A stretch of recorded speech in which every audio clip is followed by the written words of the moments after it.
Well, hello, everybody. Welcome to the October meeting of Whatcom Writers and Publishers. Last month, I failed to tell people who I was, so I'm going to remind you, if you don't know me, that my name is Sean Dwyer, and I am the person who does this. Jennifer Mueller's too averse to standing in front of a crowd to do it, so she does the hard work, and all I do is stand here and say hello to everybody. Very first thing, we're going to let Claire from Village Books talk to you.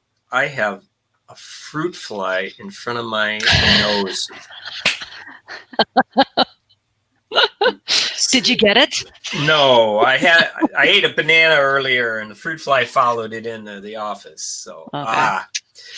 So Claire is going to talk about a couple of Village Books things, because Village Books is kind enough to share their platform with us for our meetings this year. So grateful for that. So Claire?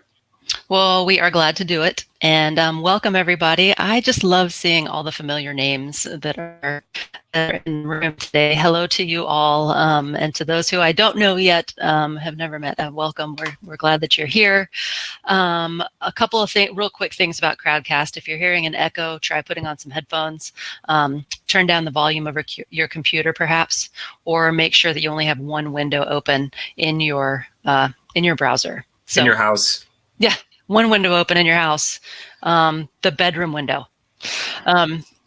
Also, let's see, we have a very special event coming up on Friday night that I want you all to know about. The legendary poet, Bellingham poet, Lucy Shaw, is releasing her brand new book. It's called The Generosity. This is her 38th book of poetry, or 38th book. So she is going to be in our virtual readings gallery at 5 o'clock on Friday. And I can't wait for that, because she is fabulous. And also, okay, there's a deadline, an important deadline for writers in Whatcom County, and it's tomorrow at midnight. It's the Whatcom Writes deadline. This is the writing project that is in tandem with the Whatcom Reads for 2021. The Whatcom Reads book, of course, is Washington Black by Essie Adugian. So every year there's always a writing project that goes along with Whatcom Reads, and it always has a theme. And this year the theme is reconciliation. So I'm here to tell you that the deadline for submissions is tomorrow at midnight.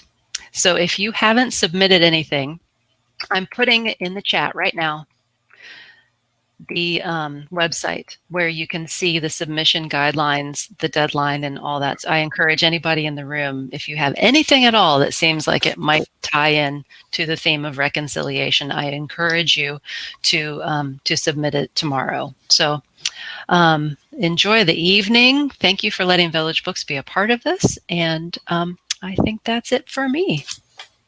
Then I will hit this X above your head and send you out to the audience. Thank you very much, Claire. All right.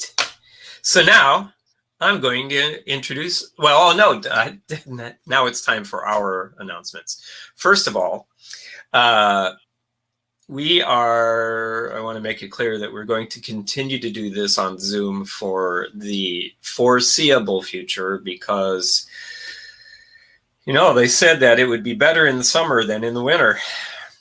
So I'm not looking forward to what worse means, but it's certainly not safe for our population, our demographic, to come out and risk eating in a restaurant together. Besides, we couldn't have more than 5 of us anyway, so we're going to be doing Zoom, and it has worked well so far in a number of situations where I've used it. Well, this is Crowdcast, but regardless. And so expect and tell all of your friends who are Whatcom Writers people to, you can do it on your phone, but I mean, if you're so much of a technophobe that you have neither a smartphone nor any kind of computer and no Wi-Fi and stuff, then yeah, you're going to be underserved. So maybe you can invite over somebody to watch the show with you. As far as participation goes, I know that Connie wants questions. She wants you to blurt out your questions, and so I will be monitoring the chat. And although we cannot, howdy to you, Aaron Palmer. That's exactly how you do it. So even though she won't be able to hear you, I will try my best either to mimic your voice or just play it straight. You don't have to tell me which. I'll decide. I, for example, know exactly how I will produce Pam Beeson's questions, should she have any. I can, like, already I know that if we were in the same room and she'd say, "Oh, it's Sean," and so we got this covered. We got this down. Yep, you would, Sean, she says. Yes. Oh, Pam. Oh man, I'm so happy to see you here.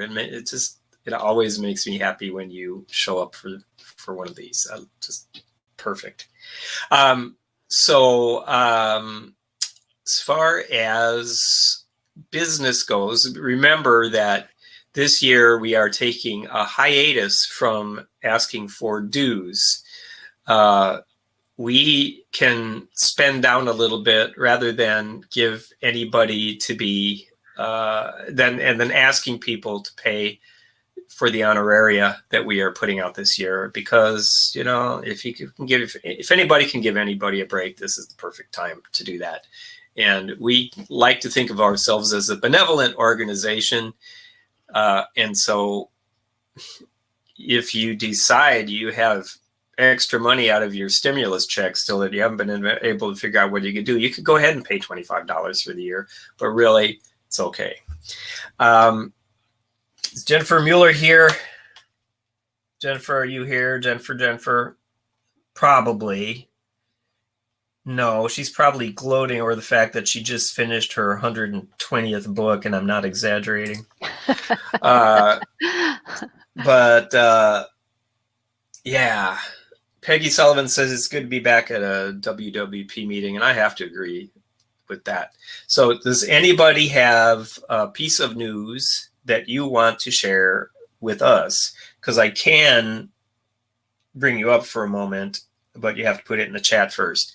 And also, if you are new to the organization, if this is your first meeting, would like to introduce you. Oh, Pamela Beeson. Hi, Connie. Great to see everyone else here, too. Even Sean. How's that, It's Pam? great to see her. Yeah. You know Pam? No, but no? Okay. She sounds like so much fun.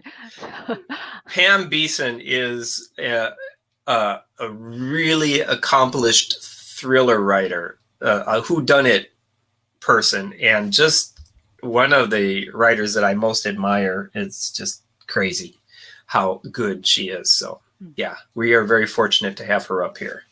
Thanks, Sean. The check's in the mail. Yes. Good. Rock on. We have an agreement as well. Oh, yes. I'm going to bring Peggy up for a moment because oh, yeah. Okay. That's good. That's good. I'm going to let Peggy, Peggy will be up here. It takes, when you haven't been up, as you know from last night, Connie, it take a little bit. But also, Red Wheelbarrow Writers is launching a poetry anthology that they wrote November 20th, 6 p.m. On Crowdcast. And so far, it looks like I might be the person doing the video jockey work again for that. But Red Wheelbarrow Writers commissioned poems from whoever and have come up with an absolutely stunning anthology of poetry from mostly local writers. Now, Peggy Sullivan, tell us about your book. So I've just published a book that took me 3 years to write, Blissfully Single. I interviewed 100 other single people, and that took 2 years to do. And I put those their examples from their real life experiences together with information I've gathered and used over my years as a mental health therapist to create this book that is a how-to guidebook for single people to find happiness in every day of their life. It's available on Amazon. You can order it through Village You didn't Books. say that. No, I didn't say that. You can get it through Village Books. You can get it through Village Books or contact me. You could probably get that into the store. Oh, yeah. So people could just jump right on that. Yeah. Yep. That's Okay. upcoming. Haven't got it in there yet, but it will come. Yeah, sure. But I know that other people have ordered it from Village Books, and that works really well for any book you want, people, really. Yeah. It does. Yeah. Sweet. Okay. Thank you. You're welcome. Thank you. Take care of it. All right. Absolutely. Bye-bye. Bye. Sound like you're the weakest link. Goodbye, but that's not what I meant. And the other thing is, Red Wheelbarrow Writer has for every year since 2012 written a round robin novel where during NaNoWriMo, up to 30 writers write a chapter of a book, and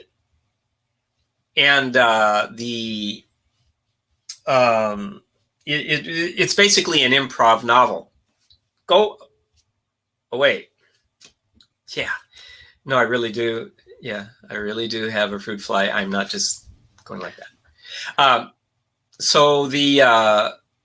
We've done this since 2012. I've participated every year. There's 7 or 8 of us who have done so, and I'm excited to see how many of us are left standing after this year. But there are 6 spots, 6 days left. So if you want to sign up, why don't you put your name in the chat if you don't already have a date slotted. And Lisa Daly, who is the person who asked me to mention that, is down there. And if you're willing to put your email in there, by all means, do that.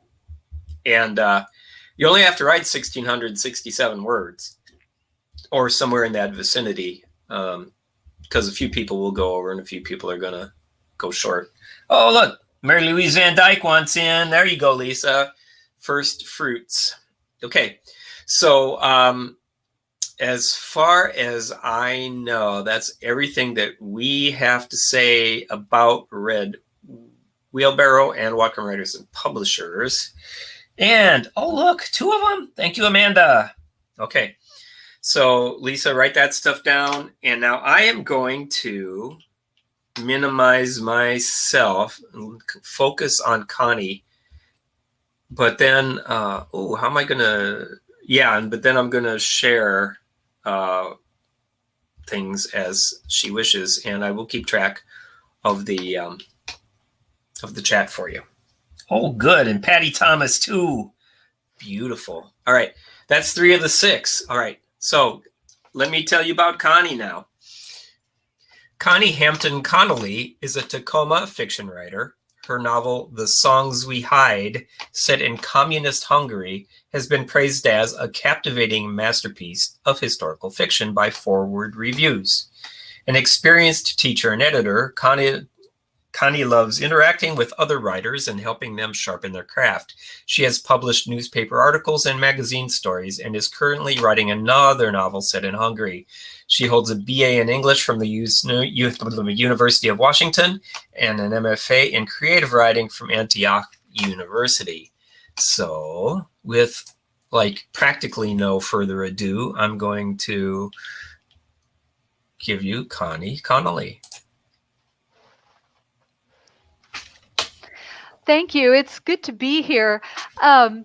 This is so different from my previous teaching experiences, which included retired high school students and other writing conferences where I see people's faces. So I wish I could see your faces. I thrive on being able to interact visually as well as through sound, but I'm glad to be here. And I hope that someday I'll be able to come to one of your dinner meetings and meet some of you guys in person.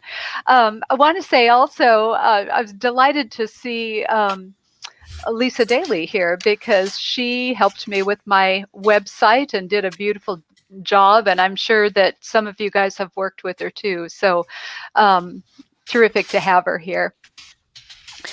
So tonight we are going to be talking about creating emotional impact in fiction and in memoir. So basically any kind of storytelling.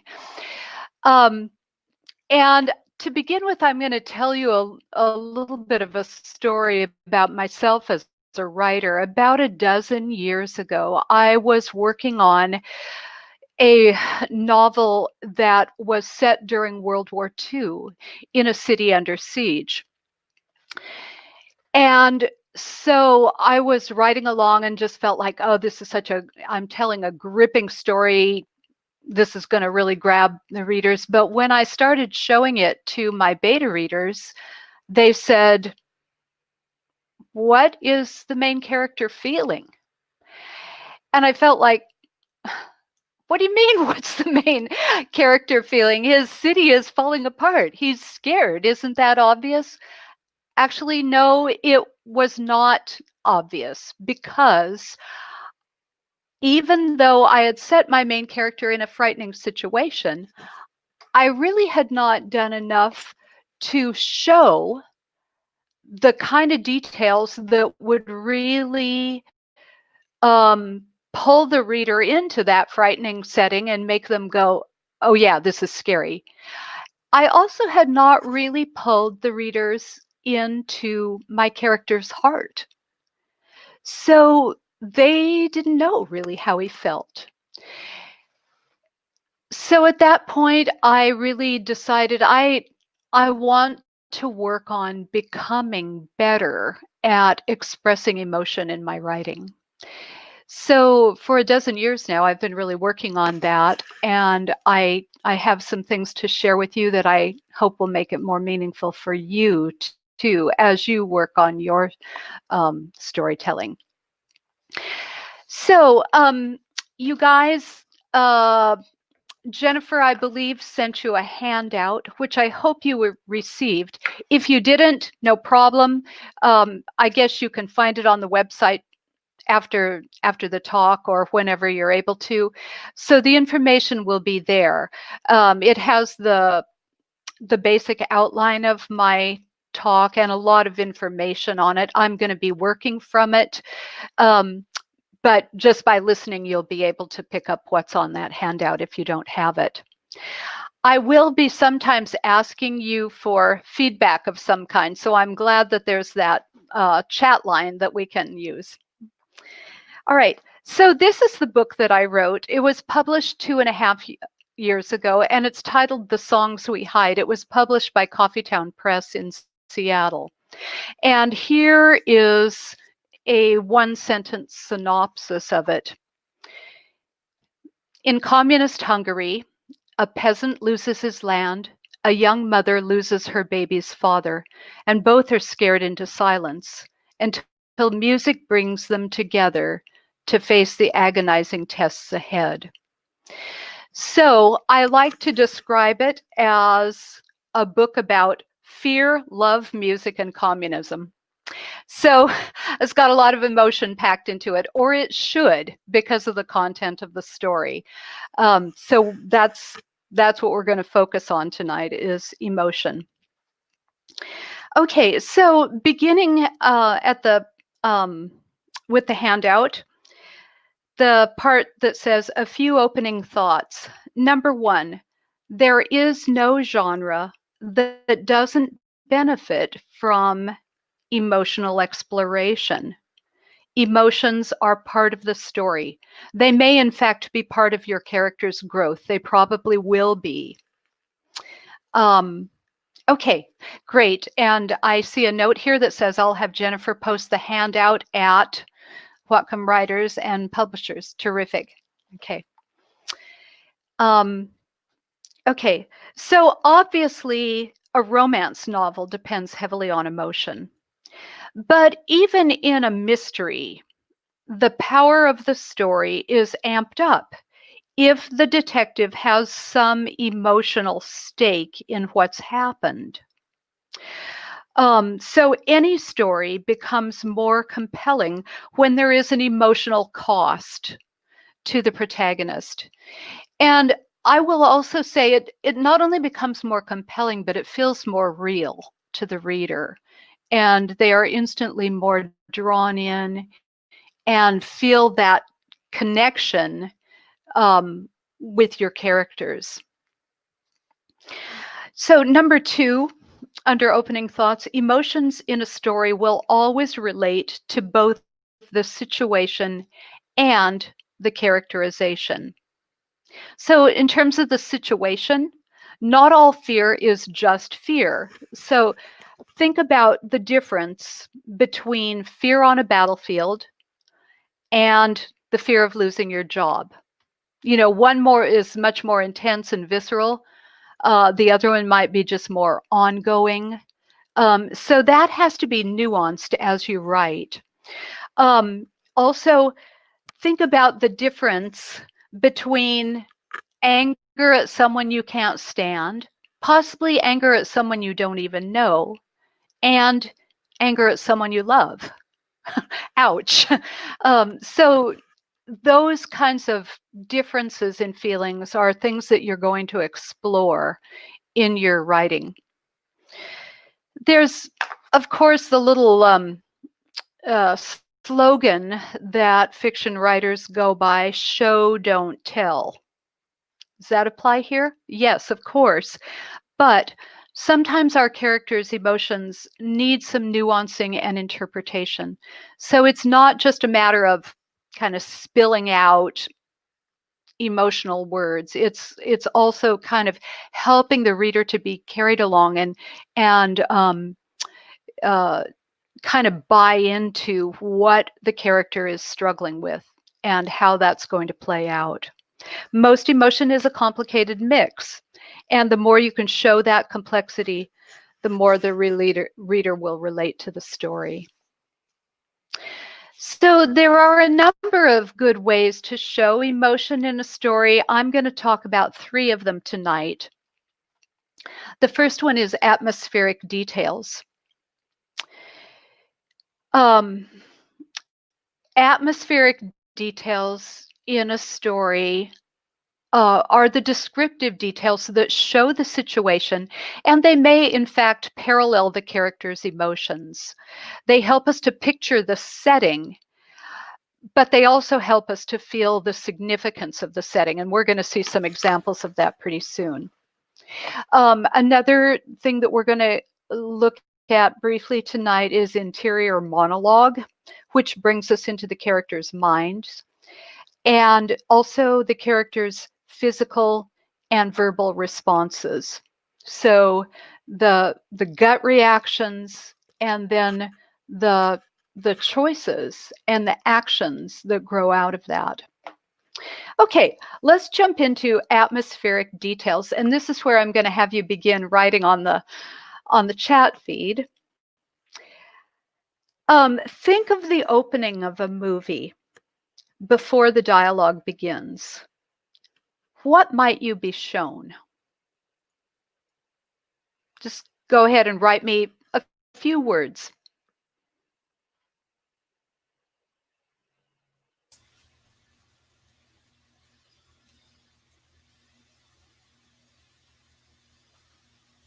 Okay, Star Wars scrolling text. Yes, and the way that the text was scrolling, there was a sense of this having gone on spanning time and place. Okay, music playing, a pan of the streets or houses. Very good. Music music is very emotionally evocative. Okay, I just had a question. Can I say the prompt again? Yes. The prompt is, imagine you are watching a movie, the opening of a movie before the dialogue begins. What might you be shown?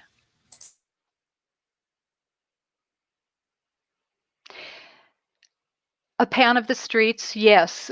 That gives you the place where it's going to happen. A howling wind, a storm building, yes. If any kind of a mystery, might begin that way.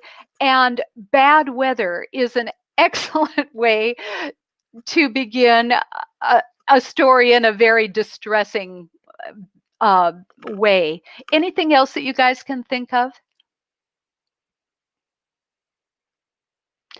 Okay, the narrator's voice.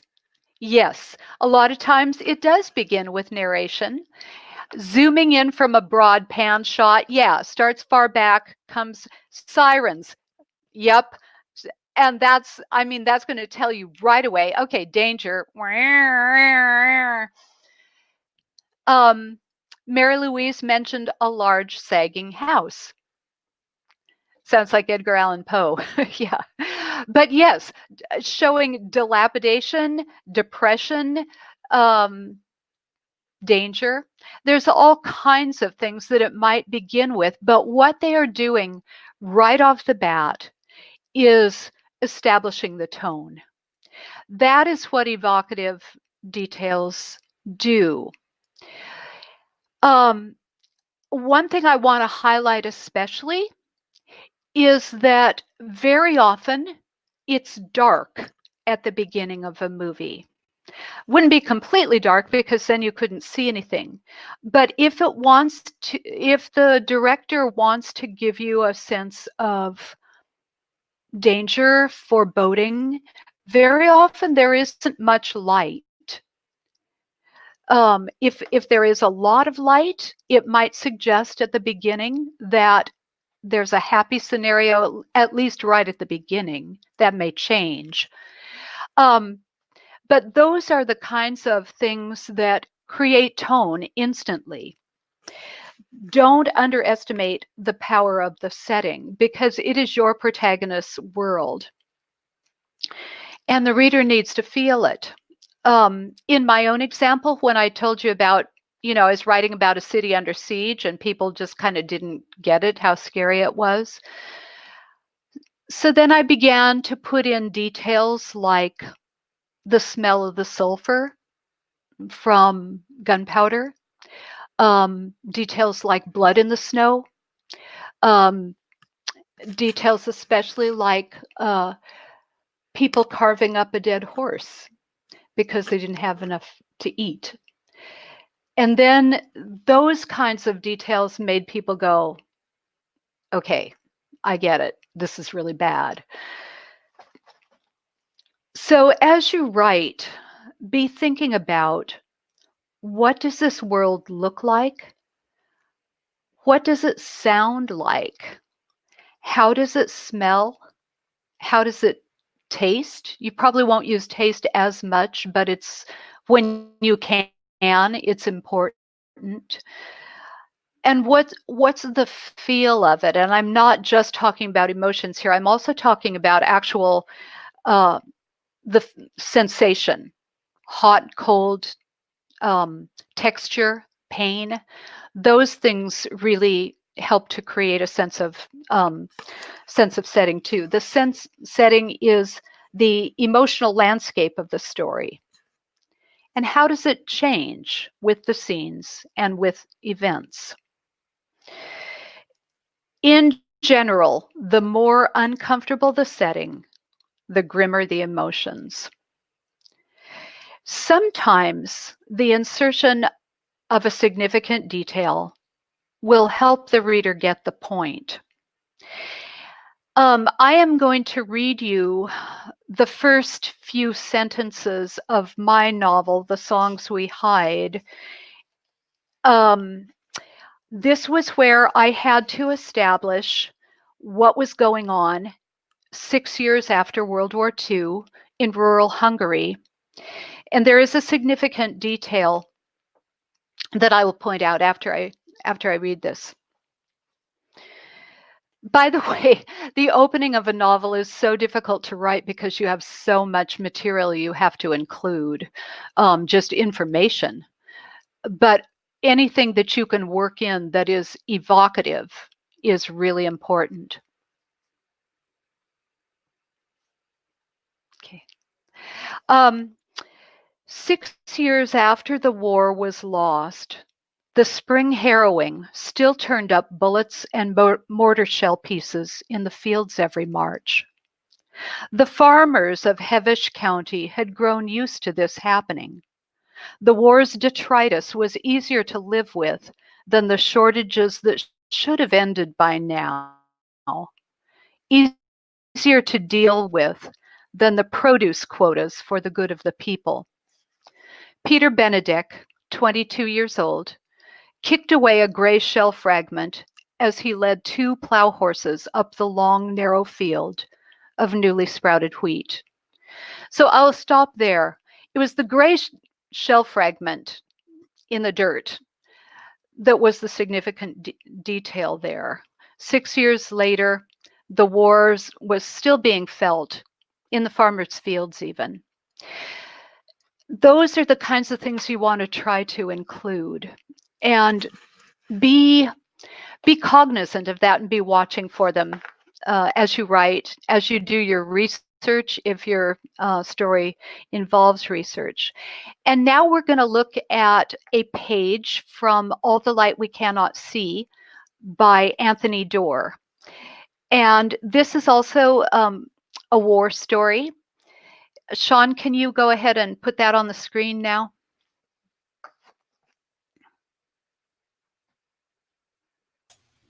I have a question for you from Erica. She's asking, this moment should perhaps be part of the hook of the book, is what she's kind of commenting there. Yeah. Okay. Right. So I'll now share my screen. Application window.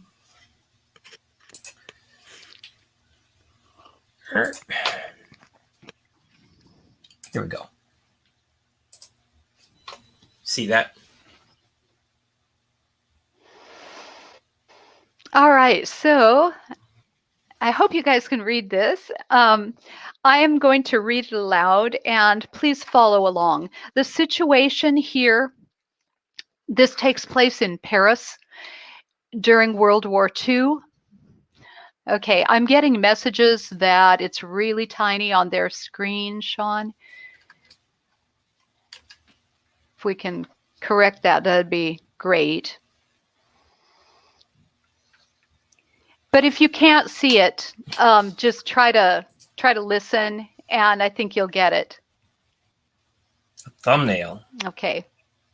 All right. Oh, okay. Wait a minute. I have to come up here with you. All right. Okay. Okay, I'm getting better feedback now. People can see that. Okay, so a young girl, 6 or 7 years old, is with her father in a crowded train station. The people of Paris, many people are trying to leave the city because the Nazis are coming in.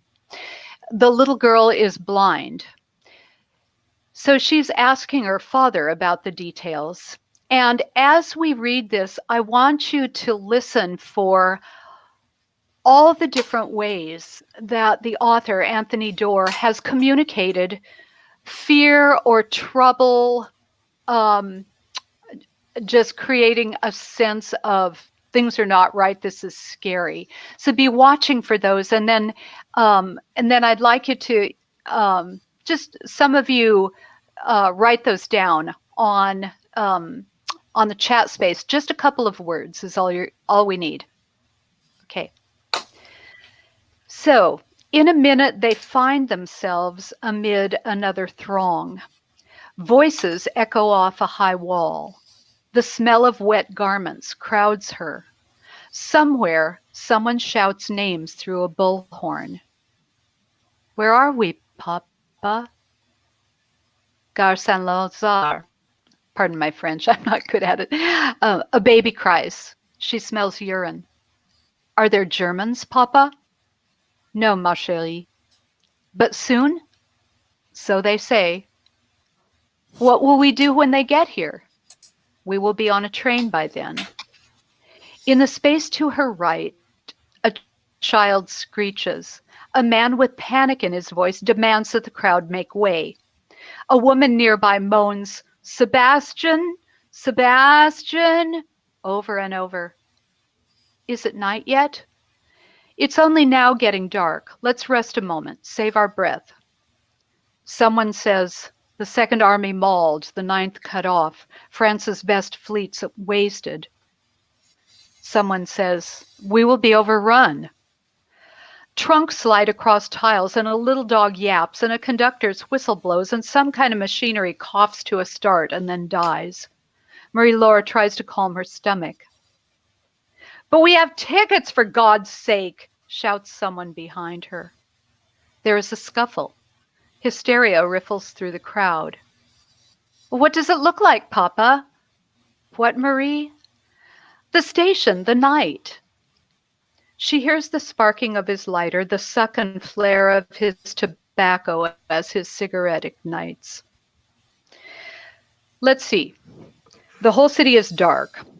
No street lights, no lights in the windows. There are projector lights moving through the sky now and then, looking for airplanes. There's a woman in a gown, and another carrying a stack of dishes. Okay. So what were just some of the quick details that brought out the sense of danger?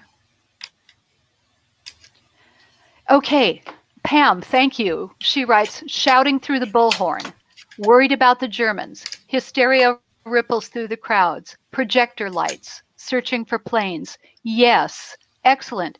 Sound of a car not starting. Yeah. Smell of wet clothes and a baby's urine. Yup. Anything else, you guys? Yeah, but we have tickets in the sense of, Anything else?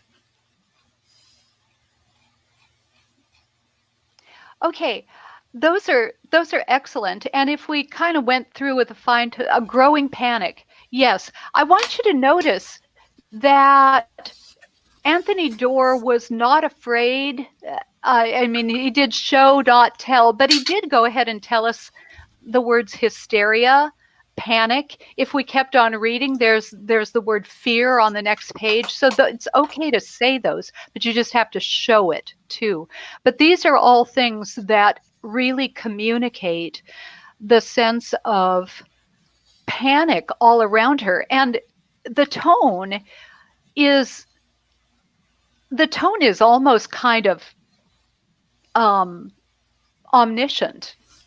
I mean, we are not hearing Marie scream or anything like that, but the situation around her is very frightening. This is an excellent example of evocative details. And so I really encourage you guys to see what you can do to incorporate those kind of details in your story.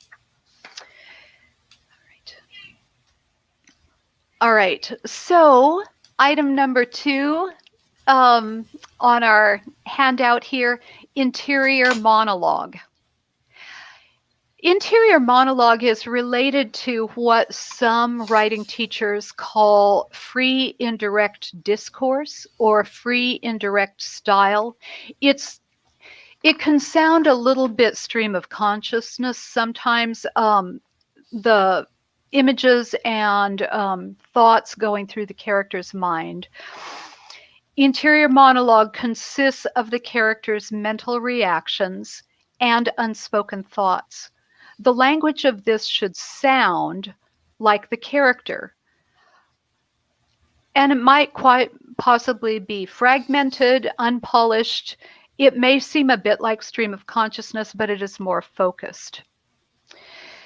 The important thing to remember here that really kind of brings the reader into your character's heart is that you're not just observing the character. You're not just writing about the character. You are writing from within the character. And that's what's crucial here, is that you, as much as possible, you are cutting down the distance between the character and the reader. So think intimacy. And this can be done in either first person or third person. And we're going to talk a little bit about how that happens. Okay, so interior monologue can be used effectively to show the character trying to process what is happening. By the way, if you have a rather complicated scenario going on in your story, consider having your main character mulling it over, trying to figure it out, maybe in kind of a panicked interior voice. But that process not only shows your reader the emotions of it, but also kind of helps them to process it too. So anyway, on we go. Interior monologue can also be used to reveal something to the reader that the character doesn't want to tell other people. So he may not say this aloud, but he'll think it. Okay. It's private. It can even be directly contradictory to what the character says in the dialogue. Okay. Elizabeth comments, it's interesting that Dor does all this almost without visual cues, since the child is blind. Excellent observation, yes. And it's that way all through the book, is that the character you have to zero in on what the character can hear, what she can touch. And it makes you pay much more attention to the other senses. We are so used to relying on our eyes, but Marie couldn't. So, anyway, with indirect discourse, you are inside the character, and you can bring in connections with other things in the story, associations that your character would make. Interior monologue can be very effective for emotions that aren't gut-wrenching, but still very present, like worry, discouragement, irritation. All of those work very well with indirect discourse. Interior monologue should be as intimate as possible. So when you're using it, try to skip distancing filters like he thought or she wondered. And let me give you a couple of examples. These are on your handout if you have it. Instead of saying, he wished these people would just leave, try something like, why wouldn't these people just leave? Okay, it's very clear that the person is thinking that. But what it does is it brings it directly into the person's mind. Here's another one. Instead of saying something like, she tried to sort things out but felt overwhelmed, try something like, what a confusing, chaotic mess. Okay, that tells us that that's how the person is feeling at this point. This is their reaction.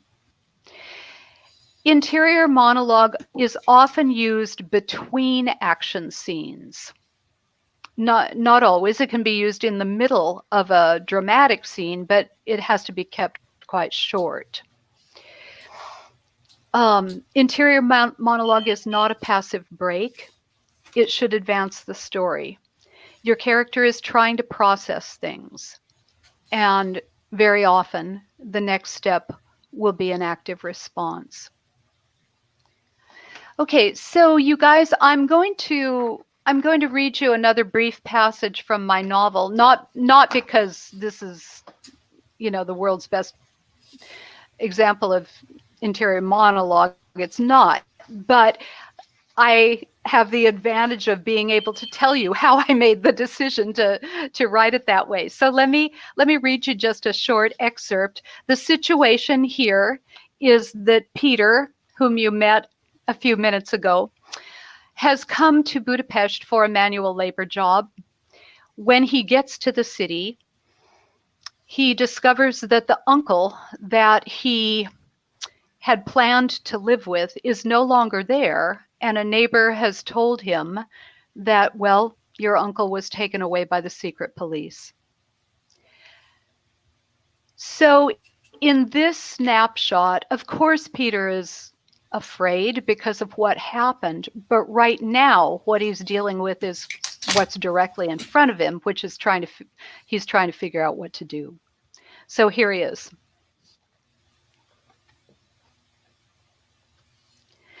He spent a long time in a small diner, eating potato fritters and cheap ham, looking through the cafe window at the traffic and the rain. He now had nowhere to stay. Okay, that line, he now had nowhere to stay. That's just information. I'm just telling you that because you need to know. The next line is interior monologue. And what about work tomorrow? As for that whole plan that he and his father had worked out in whispers, what now?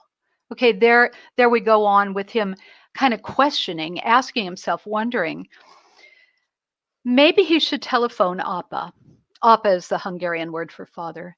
But no, the only telephones in Krpitok were in the post office, which was closed, and in the police station. He couldn't call and he couldn't go back.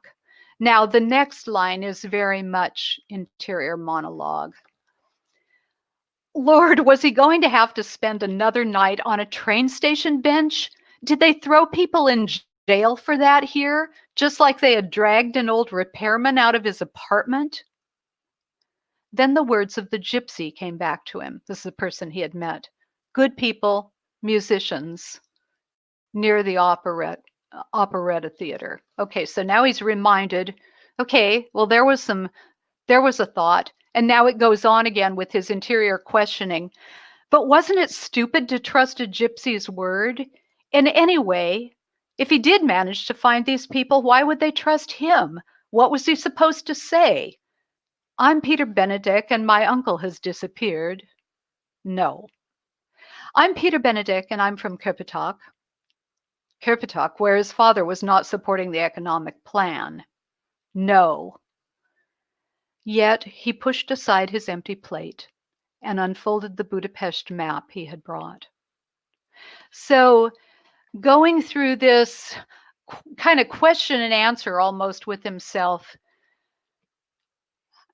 he doesn't have very many options, but finally he opens the map and he's going to try to find these people.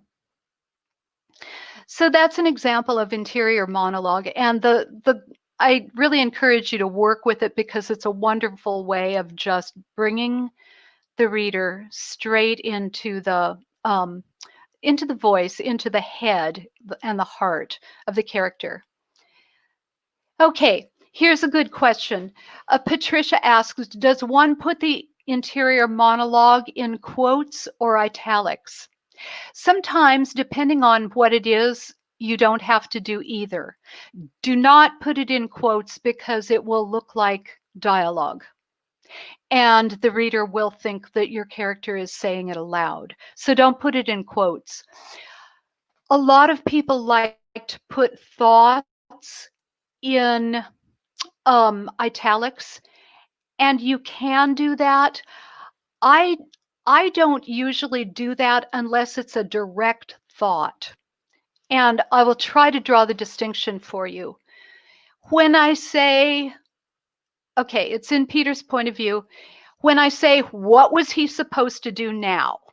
Okay, Peter is not thinking, what was he supposed to do now? He would say, if he were directly thinking, it would be, what am I supposed to do now?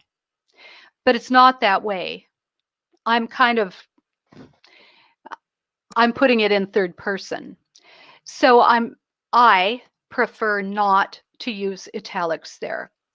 When I do have a direct thought, like when I have him saying, you know, kind of rehearsing what he would say to these people, well, I'm Peter Benedict and I'm from Kopitok.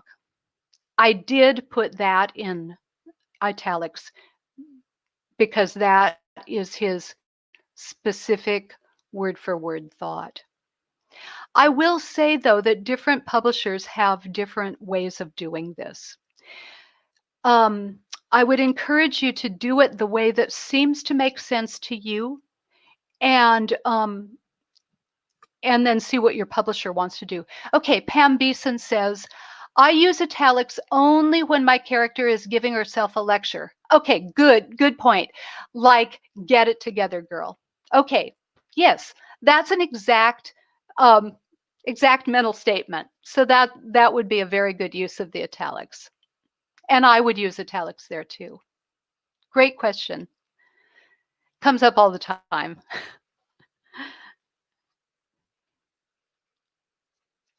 Okay, so we've covered that, and I would like to go on now to, we've covered emotional tone in atmospheric details. We've shown the character trying to process through things through interior monologue. And now let's go on to verbal and physical responses. And this is another place where I'm going to ask you to write some things on your chat line. Okay, physical and verbal responses. What the character says and does, plus possibly bodily reactions. Looking back at our handout here, in strongly emotional experiences, our bodies have their own reactions. We all know that. These can be used effectively as you write emotional scenes. So I would like for you guys now to just write out a few things on the chat line. What happens in our bodies when our emotions are at a peak? Like with fear, with anger, with grief, when it's just really there. What happens within our bodies? Let's talk about that a little.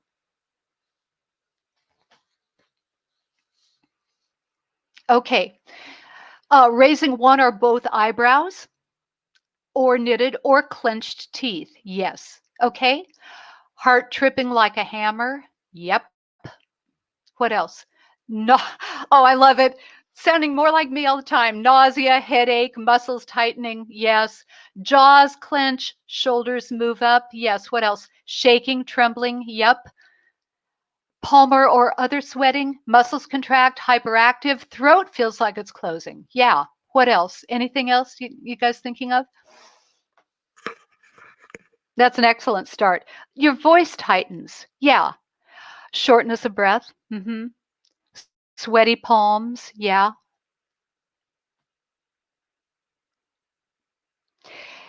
That's the way we feel. We can also sometimes transfer that, watch for it in other people. If you're talking to somebody and all of a sudden their voice gets really shrill, that's a pretty good clue that they're really upset. Okay. Yeah. So all those things are just really very visceral. I would also like to point out, I'm glad that muscle pain was mentioned. And I would like to kind of notate that there are some things that just happen right off the bat, like your heart racing. Some things take a little longer. Maybe you have visceral reactions at 2 in the afternoon and you go on having a horrible day. And when you go to bed at night, then you can't sleep because the adrenaline is still there. Maybe you then go through a period of several months of muscle pain if it's ongoing stress. Maybe you develop not just one headache, but chronic headaches. So be aware of those kinds of things and think about, what do I want to show about my character here? And of course, different people react to these things differently.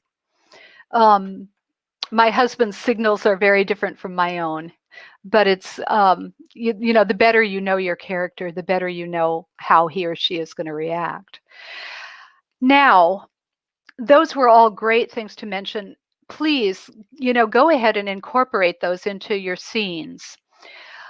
And now I want to give you just a few warnings that some of these things are very easy to overuse, and it can become kind of irritating for the reader.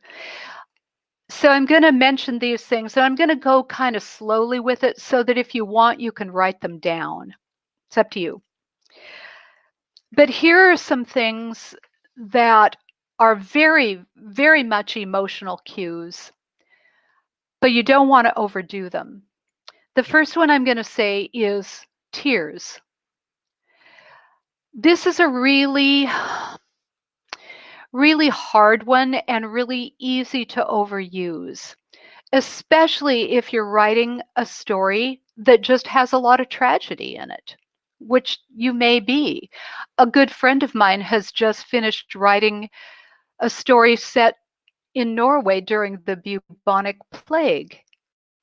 The main character loses her whole family. That's a lot of tears. But it doesn't take very many tears for the reader to begin to feel like, oh man, I am on overload. Does this person ever stop crying? So I would urge you, yes, if the scene calls for tears, that is really something that you can use. But be cognizant that if you've got one hard scene after another, after another, after another, you may want to hold off on the crying in some of those scenes and really save it for the big guns where it's going to be worst, because the reader will begin to lose patience. And I, hope I don't sound sexist here, but this is especially true if you're writing about a man. A reader tolerates very few tears for a man. Unfortunately, but it's true. So, so save those for the absolutely either the most intense moments, or more likely the moments after the intense period when the person can finally let down, because that's a lot of times when the tears come in. You don't have time to cry before then, and then all of a sudden, okay, so tears. Another thing that readers don't have a whole lot of toleration for if it goes on and on and on is screaming. Okay? That's not to say that your people don't raise their voice. That's not to say that they don't shout if there's danger and they're trying to get hold of someone. But the word scream is something that really jumps off the page. And if you're using it all the time, it'll sound really repetitious. You can alternate it with yell, you can alternate it with shout, but even then I would be careful, because it begins to feel like, gosh, does this character ever pipe down? So so be cautious about that. Another one along the same lines is excessive swearing. Swearing, there again, that jumps off the page. A little bit goes a long way. A little bit may be exactly what you need, but a lot of it can get kind of grating for the reader. And some readers are offended by swearing. They can handle it a little bit, but they get really sick of it if it goes on and on. So ask yourself if you're using it too much. Ask yourself if you're relying on it too heavily, because I think sometimes, not just in writing, but in real life, we substitute it for other things when maybe we should have thought more about what actually needed to be said. So think about that. Another thing that is very often used too much, or calls too much attention to itself, is a lot of exclamation marks. Eliminate those every time you can. Now and then is okay, but I've had editors take my exclamation marks out because they know that they wear on the reader. So watch for those, and only use them at your discretion when you really feel it would be beneficial. Shaking is another thing that certainly happens to us, but there again, that's another one that kind of jumps off the page. So only use it with discretion. Decide where you really need it and only use it there. Otherwise, try to find some other way to communicate it. Same with heart pounding.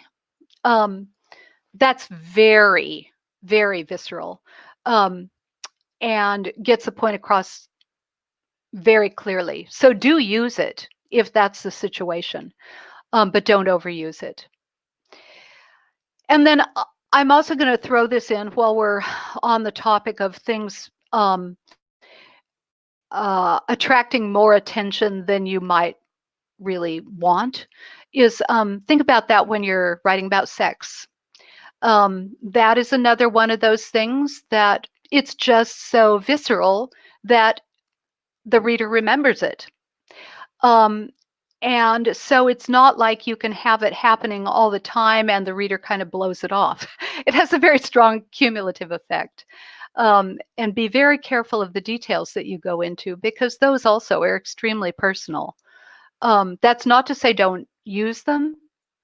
Sometimes they may be exactly what you need. But if you're going to write a sex scene, and especially if you're tempted to write a lot of sex scenes, be aware of the possibility of overloading the reader. Look for other ways to communicate what the relationship is like between the two people who are sexually involved. Okay.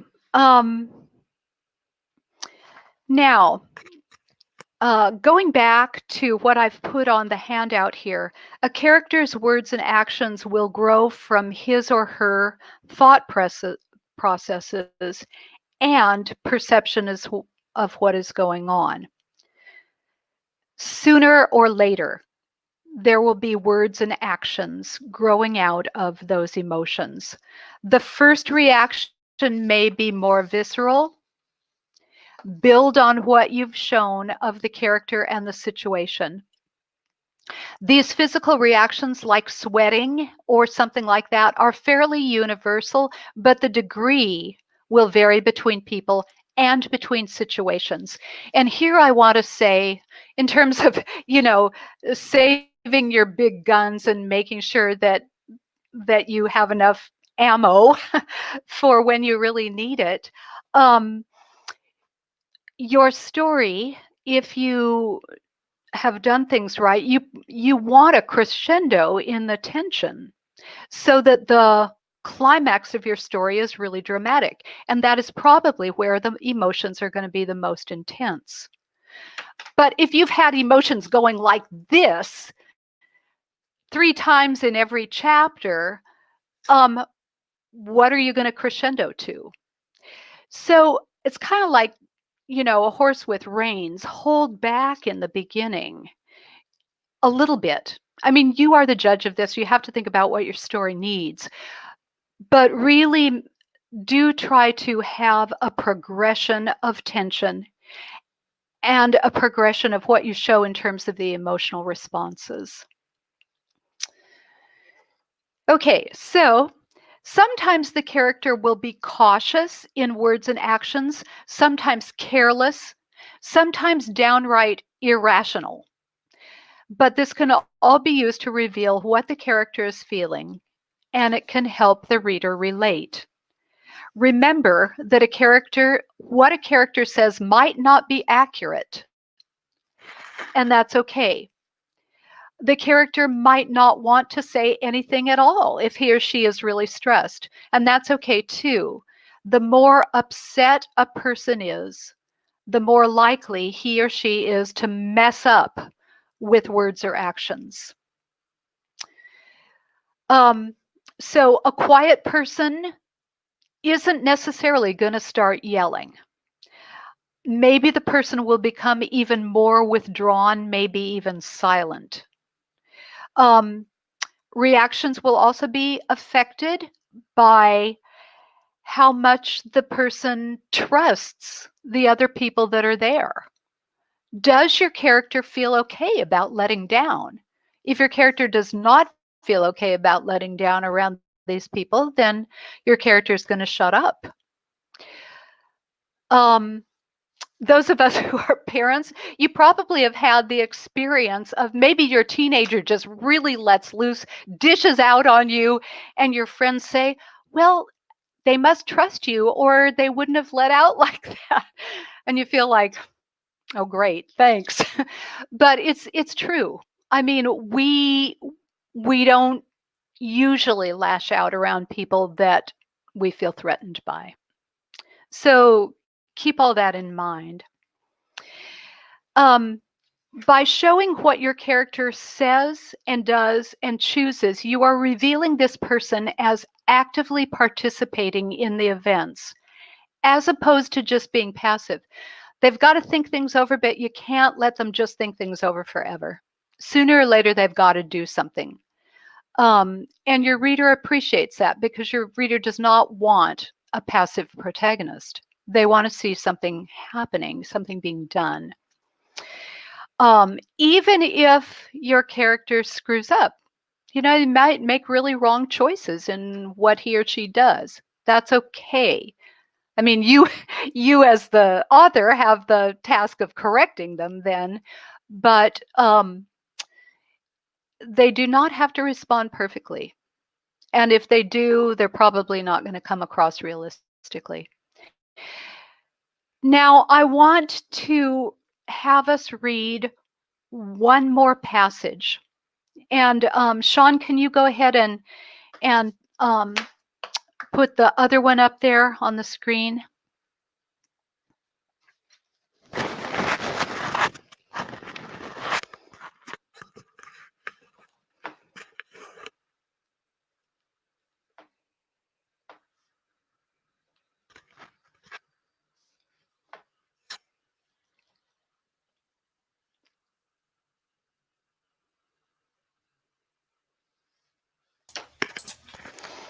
Okay. Is it there? It's tiny. It's tiny, tiny. Huh? On mine, anyway. Shouldn't be. Oh. Can the rest of you see it? All right. Now I see what I have to do. Okay. Great. There. Yes. Okay. So this is from The Invisible Bridge by Julie Oranger. The situation, this again is a World War II story. Sorry, you guys. It also takes place in Hungary. You can tell I had to do a lot of reading about that for my own work. But the situation, here's the situation. A Jewish man, a middle-aged man, at the end of World War II, has just found his beloved brother's name on a list of the dead. Okay, this is the kind of thing that we all dread. It's the worst news. So I'm going to read this passage, and as I read it, I want you to watch for the protagonist's reactions. And remember, what we're looking at here is intense grief. How does it affect him? And after we have read through this, I'd like you guys to just jot a couple notes in the chat line and let's see what you come up with. His reactions are maybe not what people would necessarily expect, but I think it's very realistic. Okay, the brother's name is Tibor, and the main character's name is Andras. So he's just found his brother's name on this list of the dead. It couldn't be his Tibor. He said it aloud. It's not him. It's someone else. It's not our Tibor. Not our Tibor. A mistake. He pushed his way through the crowd around the list, toward the door of the synagogue, up the stairs to the administrative offices where an explanation would be found. He terrified a woman at a desk by roaring for the person in charge. She took him to an anteroom where, unbelievably, they made him wait. Clara, that's his wife, Clara found him there. Her eyes were red. And he thought, ridiculous, not our Tibor. And in the office of the person in charge, he sat in an ancient leather chair while the man leafed through manila envelopes. He handed one to Andras, labeled with the name Levi. Okay, then if we could move it up, Sean, I can't see the, okay, great. So then I'm skipping here a little bit, but Andras opens the manila envelope and he finds his brother's dog tag. So it's undeniable at that point that his brother is dead. And then skipping ahead to that night. That night, Andras locked himself into the bedroom of the new apartment that he shared with Clara and Poliner and the children. He sat on the floor, cried aloud, beat his head against the cold red tile. He would never leave that room, he decided, would stay there until he was an old man, let the earth burn through its years around him. Sometime in the night, Clara and Poliner came in and helped him to bed. In the vaguest way, he was aware of Clara unbuttoning his shirt, of Poliner sliding his arms into a new one. Vaguely, through a veil, he saw Clara washing her face at the basin and getting into bed beside him. Okay. So, what did you notice about Andras's reactions here? Okay, Patricia says denial, pushing through the crowd, roaring. Yeah, I mean, that's not what we normally would picture as the first reaction to bad news. I mean, I would have pictured sobbing, but denial, pushing through the crowd, roaring, he's angry. Later reaction showing his despair and the lack of reality. Yeah, and then Patty adds shock and numbness. Mary Louise says, feeling that he would stay in the room forever. The moment of shock and loss would always last. And that's how grief can be. I mean, it can really feel like, I can't imagine that I will ever be happy again. I will never be normal again. So it's just a very vivid view. Anything else you guys want to add? I think that this shows very clearly the sense of denial that we often have. I mean, you know, how many times did he say, no, it's not our Tibor, it's not him, it's somebody else. And I remember, I mean, oh my gosh, you guys, this was so hard, but a friend of mine, 15 years or so ago, 20 years ago almost, her husband was killed in a terrible car accident. And her husband's best friend, a business associate, was the one that got the phone call. And so then this friend had to go and tell Cheryl that her husband was dead. And this was in the middle of the night. And she was telling me about this afterwards. And she said, I collapsed on the floor and I said, no, I will not believe it until I see a body. And I think just the absolute shock can be so so powerful. And sometimes, you guys, sometimes we want to go with just what we normally view as happening, like crying. Yes, everybody cries. But how does your character respond to this in this immediate situation? And that will change later, because there will be a first reaction then another one. 6 months down the road, other ones. Okay, somebody else wrote in and says, the irrationality of hitting his head on the tiles. Yeah, I mean, people under that much stress can do really self-destructive things.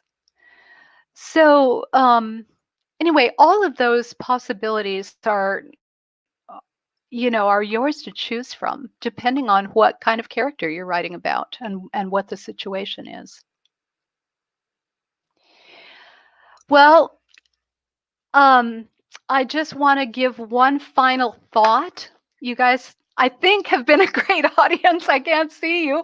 I've loved talking with you. But on your handout here, and finally, experiment with communicating emotion through atmospheric details and interior monologue.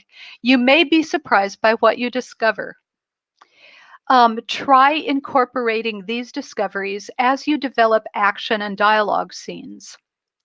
And then I've put in bold here, in your rough draft, don't hold back. I mean, if you want to make your guide doing something absolutely crazy, try it out. See what happens. Everything that ends up being too much can be edited out later.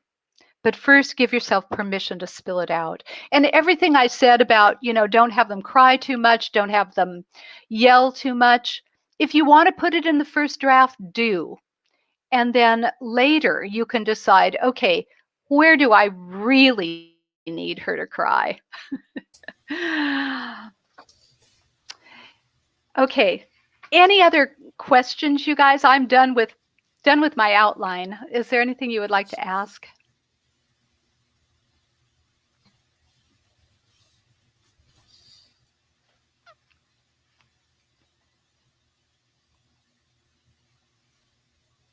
Oh, Patricia says, I can't wait to read your book. Great. I would love it.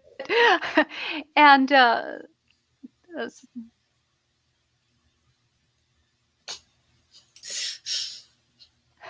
someone says, way to overcome the COVID challenge. Yep, we're all working on that. Thanks for your comments and your support, guys. Well, that's Pam Beeson again. And you did overcome the COVID challenge. We're grateful that you made it here. Of course, I can't let it go that Pam actually said that I did okay, which is a much bigger compliment than I'm used to getting. Yeah, Sean did okay too. All right. So you guys, also I want to mention on the handout there, my email is on there. And if you guys would like to write to me with questions or anything, please do. You are more than welcome to do that. Also, my website is just ConnieHamptonConnally.com. And you have the spelling of my name on your website there. So if you would like to look at my website, you can. Okay, Erin Palmer says, what is your email? Sure, I'll give it to you aloud for those of you that don't have the handout. Okay, are you ready? It is C-L-H Connally, and Connally is spelled C-O-N-N-A-L-L-Y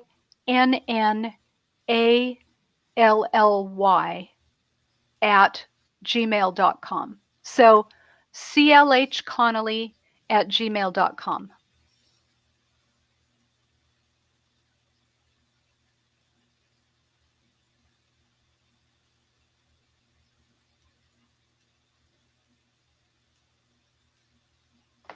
Okay, looks like we got it. Please note, everyone, that there is a link under the screen. Purchase the songs we hide here. You click that and go straight to Village Books and get your book. Connie's going to drive up next week and sign all the copies that are ordered. No, she's not. Never mind. No. I just wanted to see, look at you. Write to me and I will send you my business card with my signature on the back. How about that? There's that. This is the COVID version. Yeah. Or you can drive down to Tacoma and she'll meet you in a nice public place. Actually, yeah, let's have coffee if you make the drive to Tacoma. We'll Yeah, talk. there you go. Let's see. There's There you go. another question here. Let's Oh, see. great. Oh, it's Okay. just a comment. Elizabeth Scott Turvo says, thank you. This is so helpful. So very good. Oh, great. All right. Great. So last opportunity. Ciao for now. Yes, Pam, we'll see you next month. Obviously, the second Wednesday of November. And that's when we're going to do it. So I guess we'll now my thing is acting up. It's actually my computer, not my Wi-Fi. Okay, it's back now. All right. So Connie, thank you so much. I will applaud you on behalf of everybody. We're very grateful to have you. And we're looking for Thank you. My pleasure. You can get the book shipped by Village Books. Yeah, that's a good question. You do not have to come in to pick it up. You can get it shipped. So there should be a place for instructions for you to have that arranged. Okay. So, well, when's your next novel coming out? I don't know. I am writing it, and it has taken way longer to write than I had planned on. So I'm still on the first draft, but it's finally going well. And nice. I actually am at this point writing one of the most emotional scenes in the book. So I'm trying to follow my own advice here. But yeah, it's been a tough journey, but definitely a labor of love. Nice. The title, it always is, isn't it? Yeah. The title is Fire Music. Yes, Fire Music. I will well, finish it. Of course you will. Yes, you will. 6 months or so ago, I, in despair, said something to my husband. If I ever finish this book, he goes, "Oh, you're going to finish it." So, good for him. And Patty Thomas says, any hits on what it's about? Yeah. So in The Songs We Hide, one of the characters is a 20-year-old singer named Cataline, a woman. And her older brother, who is 23 in this book, is a violinist named Antal. And so the story that I'm working on now is kind of split between two timelines. One of them is, the main character in the story is Antal. One of the threads of the story takes place when Antal is 17 at the end of World War II, when Budapest was under a horrible siege.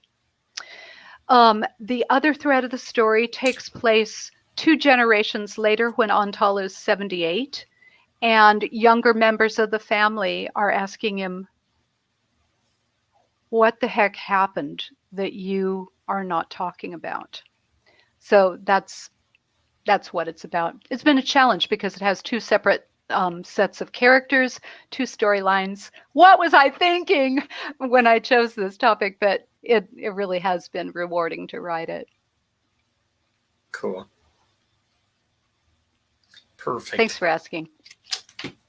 Yeah, well, so yeah, you'll see a surge in orders from Village Books now, and well, I would love it. Yeah. So, okay, Connie, thank you very much, and thanks everybody. Thank you, oh, it was truly a pleasure, and thanks for all the perspective on keeping this story vibrant. Grateful for that. Okay, so that's it, everybody. We'll say good night for now. Catch you next month. Okay. You're more than welcome to keep writing. Connie, I host an open mic the last Monday of each month at 7 p.m. You're welcome to come read snippets and get 5 minutes of exposure if you want to get people to buy your book. So you can think about that. Okay, thank you very much. All right. Great. Sure. Thanks a lot. Okay. Good night, everybody. Okay, bye-bye. Bye-bye. That's it, folks. See you next month. And in the meantime, keep writing and come to open mic if you want. All right. See ya.